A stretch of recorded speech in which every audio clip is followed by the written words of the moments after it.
What's going on, guys? It's me again, your boy James Maba, Move with Maba. So we're just gonna call the channel James Maba.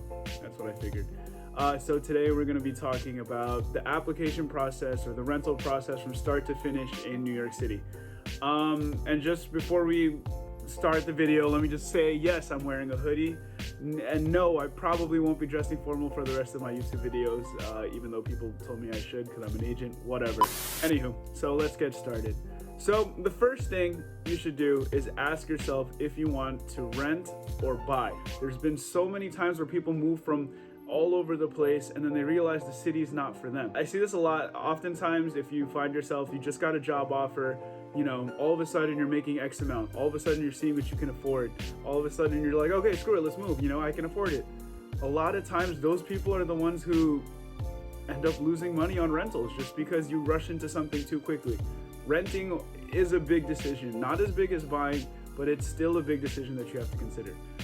Number two, you have to understand the fees and the upfront cost. So your first fee that you should think about is obviously your rent or your budget.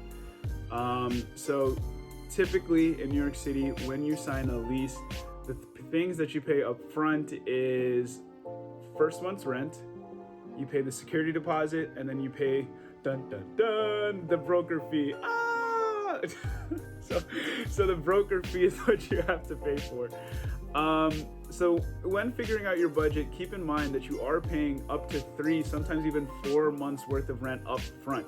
So just because you got a new salary for 80 grand doesn't mean anything because you don't have that 80 grand sitting in your bank account. You need to have at least $8,000 if you're moving into a $2,000 apartment, and that just goes on and on and on and on as you go up in budget. Another thing people forget about is that you have to budget for utilities also. Living is not free. Electricity is not free. Gas is not free. Most of the times heat and hot water is included with the apartment, but tenants usually pay for gas, electricity, and internet. For a standard one bedroom and a walk-up, I'd recommend people budgeting $75 to $150 a month based on usage. If you're cheap, like me, $75 is closer to it. But if you're some crazy person that keeps the AC on, the heat on, when you're not even in the apartment, then you can go up to $200, $300. It's based off of usage.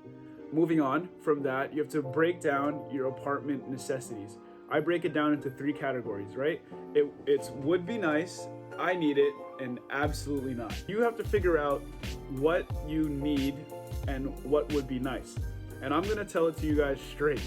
When you're renting an apartment, you're gonna have to compromise somewhere. This is New York City. This is not like some random place where you can make up a perfect apartment off your head. As much as I hate to say it, there is no such thing as the perfect apartment. Usually, people have to pay more. Usually, people have to compromise on some of the things they wanted. Yes, there's perfect apartments out there, but it's perfect apartments if your budget is unlimited. So you always have to compromise, and that's the first thing, and not the first thing I tell a client, obviously, but it's something that you have to come to terms with as you continue looking at apartments. There's no need to be frustrated with the market if you took these past steps into consideration. Number 4, you need to figure out location. Why are you moving in the first place? Do you need to get close to work? Do you want to stay close to family? Do you want to move away from an ex-girlfriend that you hate? Do you want to move closer to an ex-girlfriend that you're stalking? You know, you have to figure out which neighborhood and why. And number 5, working with an agent. I've seen clients, like literally, I think this week I had a client cry in front of me because they were just super frustrated with the market. Like, a good agent is worth their weight in gold because we guide you through the market. We stop you from making unnecessary trips, and we tell you how it is. I mean, I know a guy.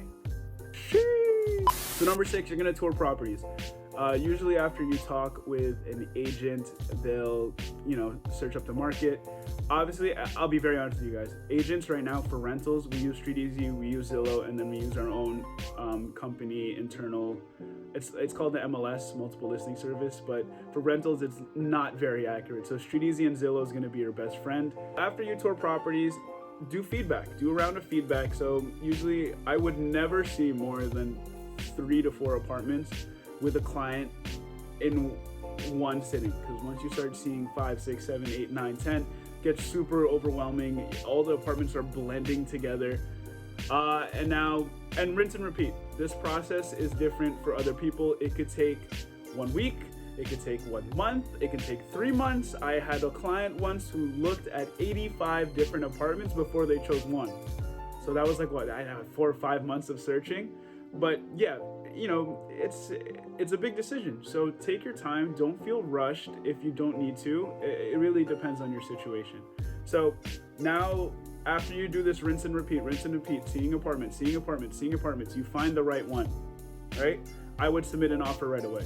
So documents that usually you would need for the application process in New York, you need photo ID.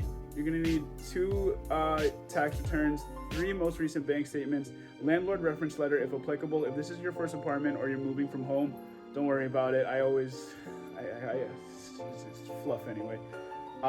Sometimes with the statement, with the letter of employment, they'll ask for 2 pay stubs. And then lastly, we take $20. Oh, by the way, the application fee in Manhattan right now, the highest an agent can take is $20. Don't let anyone else screw you over and say that you need to pay more. $20, that's it. Just know what to do with your money. If someone asks you more than $20, ask why. And now those are the things that you would provide.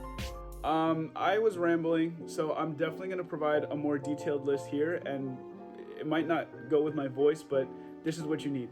So in terms of things that you'll actually be signing once an offer is accepted, you sign DOS forms, you sign the application forms, fair housing forms. Fair housing means I don't discriminate whoever I'm showing or offering.